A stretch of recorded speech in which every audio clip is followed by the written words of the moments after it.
I am Rachel, 32 years old. I am an ordinary housewife with a husband who is 3 years older than me and a son in daycare. Though I am a housewife, I also work hard at my job, having a very busy daily life. One day, there was a welcome party for new employees at my company, and I attended as well. On the way back from the party, I was suddenly stopped by a police officer. I had been obeying the speed limit and traffic lights, so I was puzzled as to why I was being stopped. However, I ended up being subjected to an outrageous false accusation by an extremely rude and unreasonable police officer. Normally, I don't usually attend company drinking parties. There are various reasons for this, but the fact that I still have a small child and the fact that I can't even handle a drop of alcohol are major factors. Consuming alcohol triggers such a strong physical reaction in me that it causes me considerable discomfort. However, this time it was the welcome party for new employees, and due to my position as a section chief, I felt obligated to attend. Furthermore, although it was originally planned for one of my subordinates to organize the event, since I'm always sober throughout these events due to my inability to drink alcohol, I volunteered to take on the role of organizer. I want my subordinates to enjoy drinking occasionally at such gatherings. Also, among my peers, there's a woman named Nicola who has an incredibly low alcohol tolerance but loves drinking and has the troublesome kinds of being a laughing and crying drunk. It has become somewhat of my responsibility as a colleague and friend to ensure she gets home safely. So once again, I refrained from drinking any alcohol this time. After paying the bill, I took my friend away from the group of people outside the store who were gathering for an after-party and got the car keys, then sat in the driver's seat of my friend's car. She always anticipates this situation, so she has daily insurance coverage just in case. Even if I were to cause an accident, everything would be okay, as she's fully prepared. Driving carefully in my friend's car, especially since it's a luxury vehicle, I headed towards my friend's house. While waiting at a traffic light, I witnessed a certain scene. Several police officers were surrounding a man lying on the ground in front of a pub, trying to communicate with him. Every company seems to be having welcome parties at this time of year, huh? Really, hats off to them. As I muttered those words, I glanced at my friend who was slumping in the passenger seat, only to notice a young police officer staring at us. Ma'am, please pull over. The moment I catched his eye, he called out to us. Since my friend wanted to feel the wind, I had the window open, so I could hear the police officer's voice clearly. I didn't have any memory of doing anything wrong, but I figured that enforcement against drunk driving must be stricter at this time of year. As it turned out, that was indeed the case. A young male officer approached us with a drawn-out tone. As part of the campaign against drunk driving this month, I had to stop and talk to you. Given that my friend in the passenger seat seemed off, he decided to talk to us. Additionally, as part of the campaign against drunk driving, the officer mentioned conducting an alcohol test just to be sure.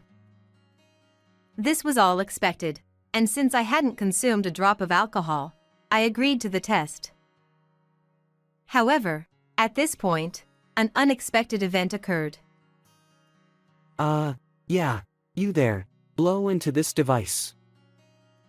The young officer who had looked at my test result with a puzzled expression suddenly turned to my friend and told her to blow into the breathalyzer.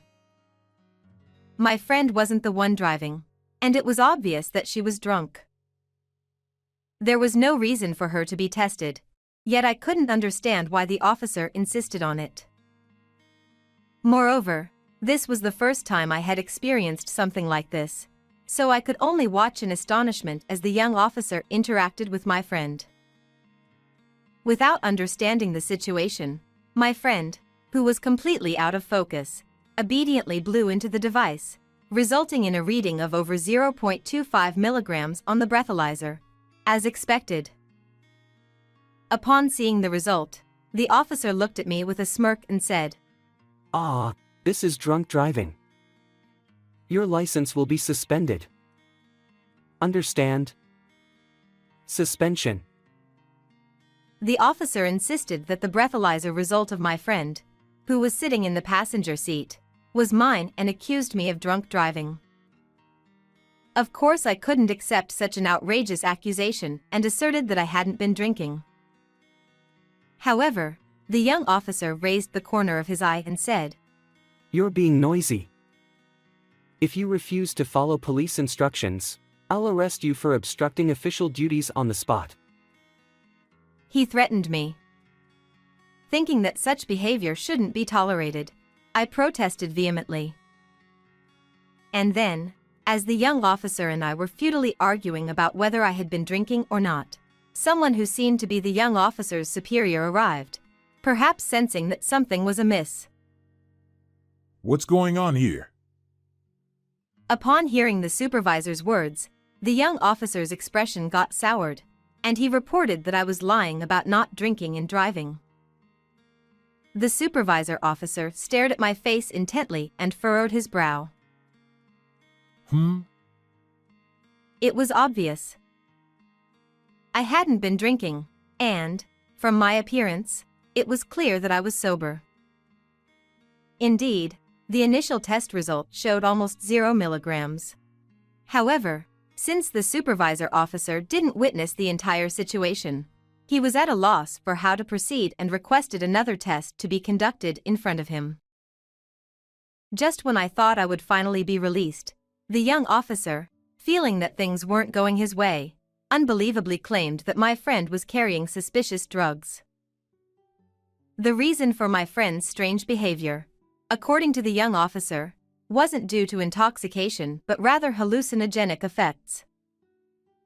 Not stopping there, he accused me of intending to harm my friend, casting unwarranted suspicion, and the situation spiraled out of control into a completely unexpected direction. Since my friend wouldn't do anything like that, and there was no evidence to support such a sudden accusation, it was painfully obvious that the young officer was just fabricating a lie out of thin air. However, in order to be thorough, the supervisor officer requested to inspect both my belongings and the inside of the car. Reluctantly, I agreed to undergo the inspection of my belongings. Then, the young officer discovered a bag containing a mysterious white powder peeking out from the side compartment of the car. The moment he saw it, he had a triumphant expression on his face. "This is definitely drugs," he exclaimed excitedly. Even the supervisor officer was pondering the situation. Honestly, since it belonged to my friend, I had no idea what it was, and she was still drunk, looking drowsy that her head was niddle-noddle. Moreover, because my friend was the owner of the car, without her permission, the police couldn't conduct an internal search.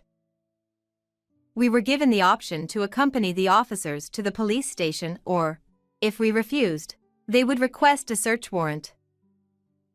Furthermore, as the young officer loudly declared, "It's drugs," other officers who were dealing with a drunken man lying by the roadside also gathered, making the situation even more chaotic. Caught in a situation where nothing made sense anymore, the young officer began to make a fuss about arresting us on the spot. Feeling like things were getting out of control. "All right then. Shall we go to the police station?" I responded more calmly than I thought. Making a scene here won't solve anything, and I have a lot to say about the false accusation of drunk driving earlier. My friend was also being framed as a criminal, so I couldn't stay silent. Upon hearing this, the young officer looked surprised. He seemed to prefer arresting us on the spot, but given the circumstances, we were instructed by the supervisor officer to go to the police station for further examination and to provide detailed statements. As soon as we arrived at the police station, I underwent another alcohol test in the presence of many officers to prove my innocence. As expected, no alcohol was detected in my system, and it was concluded that I hadn't been driving under the influence. The young officer who had accused me was scolded by his supervisor for his behavior. As I sighed in relief, the young officer began to make excuses, such as the machine was broken or I didn't blow into the device correctly. In the end, he resorted to fabricating lies, such as accusing me of attempting to steal belongings from my intoxicated friend. The other officers seemed to understand that these were lies, but the young officer was too agitated and uncontrollable. We left the pub at 9:30 p.m., and it's already past 10 p.m. I told my husband that I would be home by 11 p.m., but it seems impossible now, and I'm starting to get frustrated. My friend was getting sober, noticing something's wrong, and was checking what's happening. We are innocent. Please apologize. I demanded an apology from the angry young officer. Are you threatening me? But he became defensive. At that moment, the anger I had been holding back surged over me. Enough is enough. My loud voice echoed through the police station, bringing a momentary silence. My friend also looked up in surprise at the sound of my voice. I rarely raise my voice like that, so it must have been startling for them. Even when my subordinates make big mistakes, I've never shouted like this before. But right now, there's no time for such thoughts. I was falsely accused of drunk driving and nearly arrested, and my friend was even suspected of using suspicious drugs, leading to the situation where we had to come to the police station late at night. It's all because of that unreasonable young officer who does nothing but lie. I can't stand the fact that someone like him abuses the power of the state as a police officer and acts so arrogantly. I strongly felt that he must be held accountable. Phew, it seems you're prepared. I won't hold back anymore. I stood in front of the young officer and asked, "What's your intention in trying to make a false charge against us?" He probably thought that since we're just two women and one of us was drunk, he could easily get away with making things up, right? But that's not going to happen. Then, the young police officer, perhaps defiant, responded boldly. I simply conducted the test as part of the Drunk Driving Prevention Month. The fact is, there were suspicious drugs. You're the one who caused a scene, so why should I be blamed for this? His resolute attitude caught me off guard. But I couldn't let myself be overpowered here, so I raised my voice just as much. Then why did you test my friend and lie that I was drinking after you realized I wasn't driving under the influence? Can you explain that thoroughly? My words caused a stir around us. The young officer, not willing to back down. Do you have any proof that I lied? He still continued denying everything. As I pondered how to recreate the situation. Our car has a dashcam that also records the interior. Could you check that, please? Nicola hesitantly spoke up. It turns out, she had invested in a high-quality dashcam for the luxury car. She chose such a product not only for security but also to capture any incidents that might occur inside the car. She believed this could serve as evidence. My friend mentioned that she doesn't remember the incident because she was too intoxicated at the time, but she believed me and trusted that I wouldn't lie. She also said she would explain about the car interior inspection and the drugs in question.